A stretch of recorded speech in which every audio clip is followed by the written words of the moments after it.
कबीरा दर्शन संत के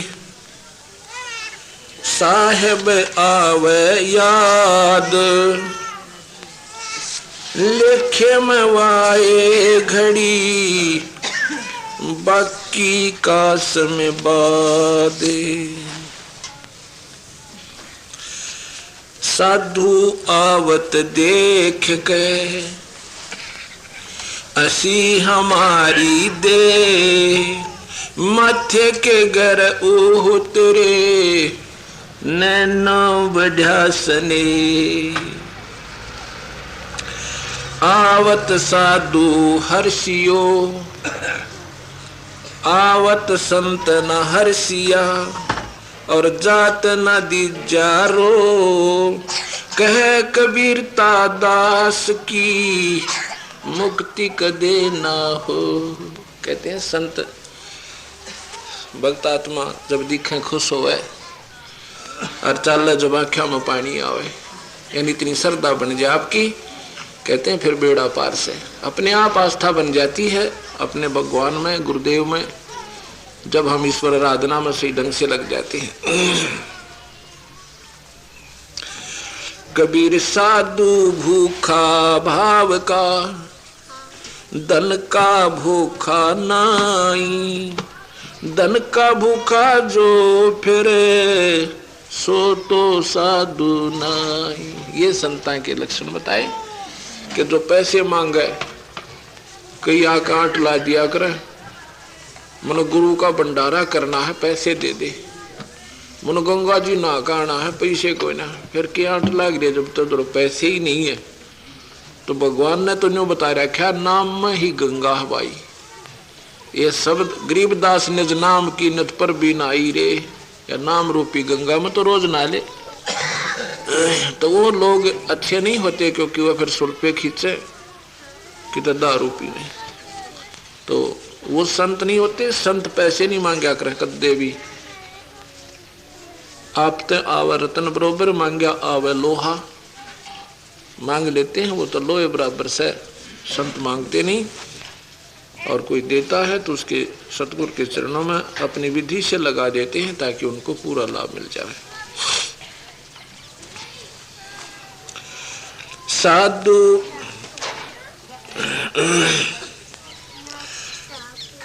कबीर साध हमारी आत्मा, हम संतन के जीवी, साधु मध्य हम योर, जो पे मद घीव। पेय कहते हैं दूध में जिस प्रकार घी होता है, कहते हैं ऐसे हम अपने संतों में रहते हैं। कबीरा सोए दिन निर्मला, जा दिन संत मिलाए, अंक बरबर बैठिए, पाप शरीर न जावे। साधु मिले साहेब मिले, अंतर ही ना रेखो, मनसा वाचा कर्म ना ये, साधु आप अलेख। कहते संत मिल गया ना सोच ले राम मिल गया तेरे, जो पूर्ण संत मिल गए।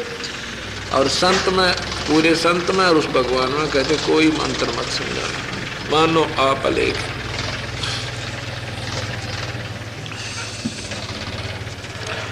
कबीर हर दरबारी संत हैं।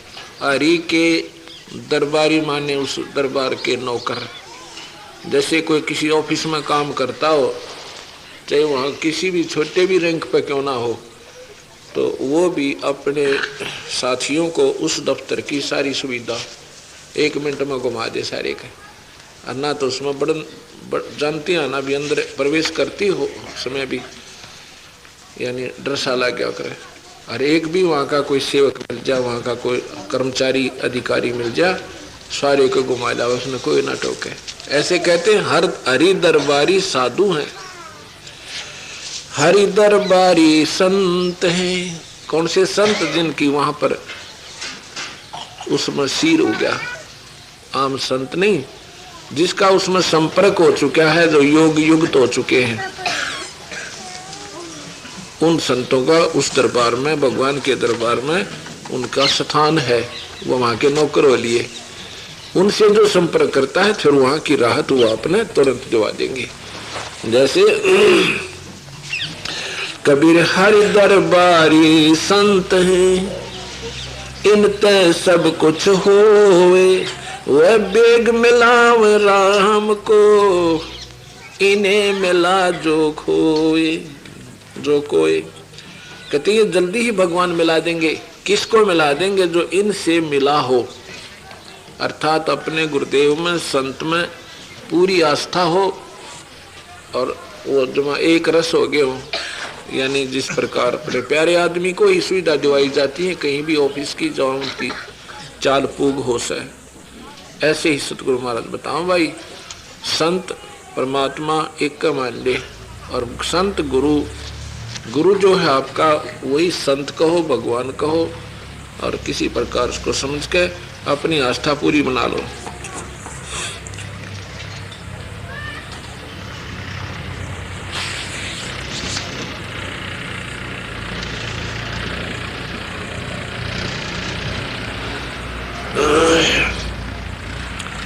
कबीर भक्तों की झुपड़ी भली और साकट भला न गामे, चंदन की कुटकी भली और ना भलो बन रावे। कहते हैं भगत आत्मा तो एक झोपड़ी में रहते हो ना, एक झोपड़ी भी होगी तो भगत संत की वह अच्छी, और साकटों का गांव भी कोई काम नहीं। साकट होते हैं जो ना भक्ति करे ना करन दे। और चंदन की कुटकी बली, चंदन की तोड़े छोटी सी यानी कोई टुकड़ा भी बढ़िया उसमें महक उठे। और कीकर का चाहे सारा बाग लाग रहा हो बनो पूरा, वो तो निरे छड़े और सूड़ और दुख है दुख। ऐसे संत कहते हैं कि संत तो भाई एक भी भला और साकट भला ना गाँव, चंदन की कुटकी भली और ना भला बबुल बन रहा। कबीर ऐबर गैबर सरवन घन, छतर ध्वजा फर्राए, ता सुख से भिख सुख भलो, हरि सुमरत दिन जावे। अब यहाँ क्या कहते हैं कि उस राजा से जिसके ऊपर छत्र ताने और ठाठम ठाठ आगा बाजन गाड़े बाजर चुगरद सैनिक एक इशारे में सब नाचे। कहते हैं अगर वो राजा ईश्वर का भजन नहीं कर रहा है, परमात्मा से नहीं संपर्क कर रहा, उसने तो एक गरीब आदमी चाहे उसने कितना कोई टूक वैसे भी कहीं से खाना पड़ रहा हो, उस रात अगर नाम ले रखा है, गरीब से गरीब यानी इतना गरीब हो उसने टूक भी मांग कर खाने पड़ गए हो, और हो ईश्वर आराधना करने वाला, कहते उस राजा से भी, राजा के सुख तो उस भगवान भजन वाले ने सुख ज्यादा है। ऐबर गैबर सगन घन, छत्र ध्वजा फर्राए, उस सुख से वो भगत भला, हरि सुमरत दिन जावे। ऐबर गैबर सगन घन, ये कबीर साहब की बानी है। कबीर है बर गैबर सगन घन, छत्रपति की नारे, उसके बराबर नहीं तो ले एक हरिजन की पनिहारे। एक राजा की रानी, उस राजा की रानी जिसके खूब ठाठम ठाठ है, उसने तो वो एक हरिजन, हरिजन का मतलब भगत, हरि का जन यानी परमात्मा की प्यारी आत्मा जो ईश्वर भजन करे से, उसकी वो शर्प और टूटे फूटे लीतरों में जूतों में और पानी भर रही है, उसकी पत्नी उस राजा की रानी से 1000 गुना लाख गुना अच्छी से, क्योंकि वह नाम बजे वह कुबड़ कुमावे, दिन में 3-3 सूट बदले और वह आखिर में गधी बने फिर कुतिया बने, क्योंकि उसने तो ज्ञान नहीं उसको ज्ञान हो गया। जहाँ कहते हैं ऐबर गैबर सगन घन, वो छत्रपति की नार, उसका बराबर तुलय नहीं एक हरिजन की पनिहारी। एक भक्त आत्मा की, वह गरीब से घर की उसकी पत्नी, लेकिन राम नाम लेती हो, कहते उसका बराबर वह रानी पासिंग भी कोई ना। एक ही दोहे में प्रश्न भी करते हैं और उत्तर भी दे से कबीर भगवान।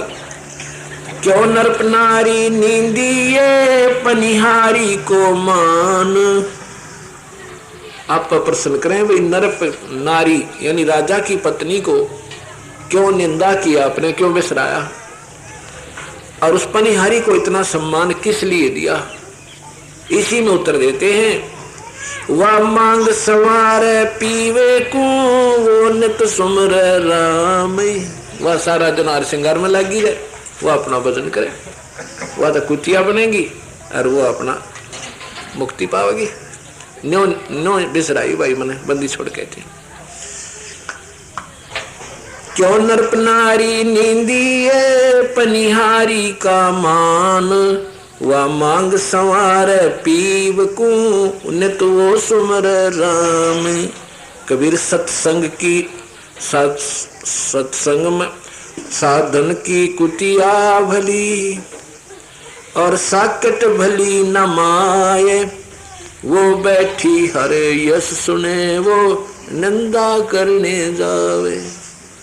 कितनी गहरी व्याख्या करते हैं कबीर भगवान। कहते हैं सत्संग में अगर कोई कुतिया भी बैठी हो ना, संता के आश्रम में रहती है, वह भी भगवान से उस मात है जो सारे दिन निंदा करे, अपना काम खत्म करके और दूसरे की उगली चुगली साध ने लठ बजुआ के घर बढ़े किस कैया के। तो महाराज कहें उस निकम्मी सी मात है, साकिट मात है, वह कुतिया थी जो सत्संग में साध संता के आश्रम में रहती है। क्योंकि सत्संग के अंदर जो प्राणी आता है, ये वचन जो होते हैं पूरे संतों के मुख से उच्चारण होते हैं, उनका असर जीव पर पड़ा करे। जैसे आपने सुना था परसों कि पार्वती माता को जो भगवान शिव उपदेश दे रही थी, वह प्रवचन कर रहे थे, समझावे थे कि ये प्रथम कमल है, इसमें गणेश का वासा है, इसकी 4 पंखड़ियां या कलियम नाम जप। उसका आगे बताते हैं कि फिर स्वाद चक्र है, उसमें 6 पंखड़ियां हैं, ब्रह्मा सावित्री का इसमें वास है और यहाँ पर ओम नाम जप। फिर बताते हैं नाभि कमल में यहाँ पर विष्णु और शिव है, पार्वती है और लक्ष्मी और विष्णु रहते हैं, और इसके 8 पंखड़ियां हैं, यहाँ पर हरियम हरियम जप। फिर बताते हैं यहाँ पर हृदय कमल में कहते हैं इसके 16 पंखड़ी हैं और वहाँ पर शिव जी और वो महादेव और पार्वती रहते हैं, यहाँ पर सोहम नाम जप। फिर कंठ कमल में कहते हैं श्रीयम श्रीयम जप। और फिर ऊपर न चल जब तेरा बेड़ा पार। तो उस प्रवचन का उस गंदे अंडे का ऊपर असर हुआ जो कि खोगड़ में पड़ा था, एक वृक्ष की खोड़ में थोथा हो जाता वृक्ष, उसमें वहां तोते अंडे दिया करें, तोते मादा तोता जो होती है। तो उस गंदा अंडा था, उस प्रवचन से, उस संत की वचना से वो पहले तो अंडा पक्का हो गया, प्रफुल्लित हो गया, और फिर उसमें वो बच्चा बन गया। तो उसका देखो कितना उद्धार हो गया, केवल वो सत्संग सुनता है, यानी वो शक्ति उसमें असर हुआ। अंदर एक शरीर और है हमारे, चाहे कुत्ता है, चाहे गधा, चाहे कोई भी है, इन सब में एक शरीर है, और है तो 4-5 शरीर, लेकिन इसके तुरंत बाद एक सूक्ष्म शरीर है, उस पर इस वाणी का असर बने इसके माध्यम से जाकर। और उसके ना बेरा कई ऐसे पाप होते हैं जो वाणी से सत्संग सुनन तक कटते हैं, तो उस टाइप के उसके वो पाप कट के वो संतों की वाणी उसमें समाती है, और फिर उसको तुरंत ही, जैसे वो तोते का अंडा जो था उसमें तोता बना, फिर वो शरीर छोड़ कर मनुष्य शरीर पा गया। ऐसे ही सत्संग में जो प्राणी आते हैं, चाहे बच्चे आवे, चाहे बूढ़े, और चाहे भाई पशु पक्षी भी, जहाँ तक ये आवाज जाओ सा उनके ऊपर मालिक की रजा बने है, पर आपने ज्ञान नहीं, क्योंकि ज्ञान होता है वही इन बातों को बताया करते हैं। तो यहाँ इसलिए कहते हैं कि साधुन की कुटिया भली साकट भली नमा, वो बैठी हर यस सुने वो निंदा करने जावे।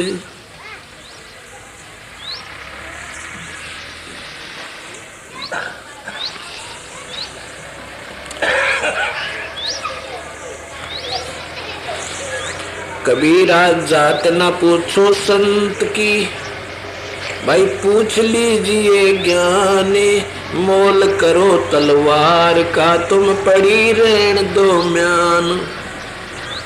संत की जात ना बुझा कर, संत की जाते न्यारी हो सा, और उससे ज्ञान पूछो, आत्म कल्याण जानो। जैसे मोल का तलवार का मोल करो तुमने म्यान तक के लेना, अर्थात संत की महिमा उसके द्वारा दिया गया ज्ञान उसका लाभ उठाइए, जात जूत के चक्कर में उलझियो मत। हमारा कोई जात नहीं है, या तो हमने अपने एक फॉर्मेलिटी सी बना रखी है, हमारी जीव जाति है और आत्म कल्याण हमारा उद्देश्य है। यूं ना बनाती है जात नकली है, आज कोई हिंदू है तो का मुसलमान बन जाएगा, आज कोई मुसलमान है वो कल को मर कर फिर हिंदू भी बन सकता है, ईसाई भी बन सकता है, सिख भी बन सकता है। तो हमने अपना नाम उद्देश्य मुख्य रखना चाहिए, जात चाहे किसी कोई भी हो, मजहब कोई हो, बुराई छोड़ दे भगवान बच दे, बस पूरे संत की शरण में चला जा।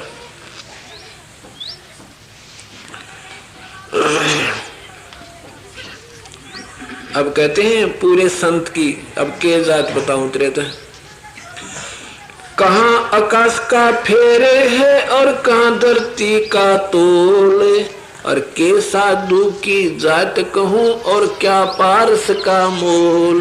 ओए होए, अब विचार करो इसे कदो पर भाई, कहाँ आकाश का फेर है ओढ़, आकाश का कितने नो नहीं का अंत आ गया, कोई अंत नहीं आकाश का, और के धरती का तोल, इसका वजन कोई नहीं कर सकता।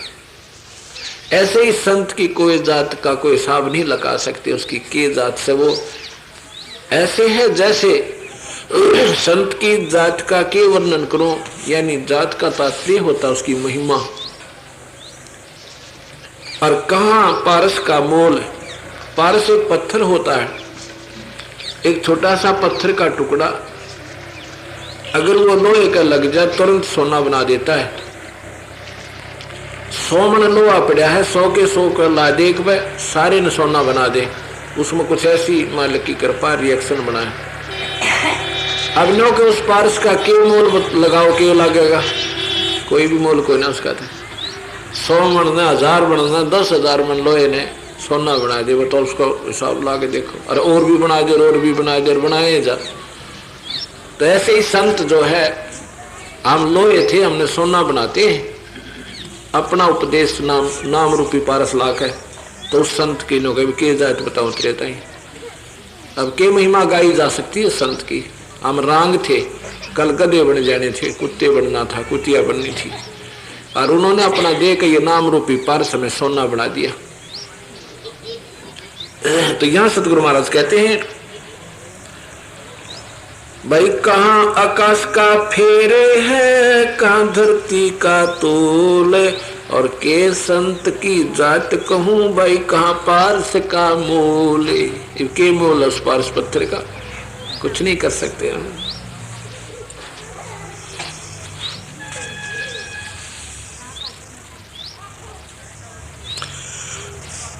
साधु वृक्ष हरि नाम फैल, शीतल शब्द उचारे, संत न होते जगत में यो जल मरता संसारे।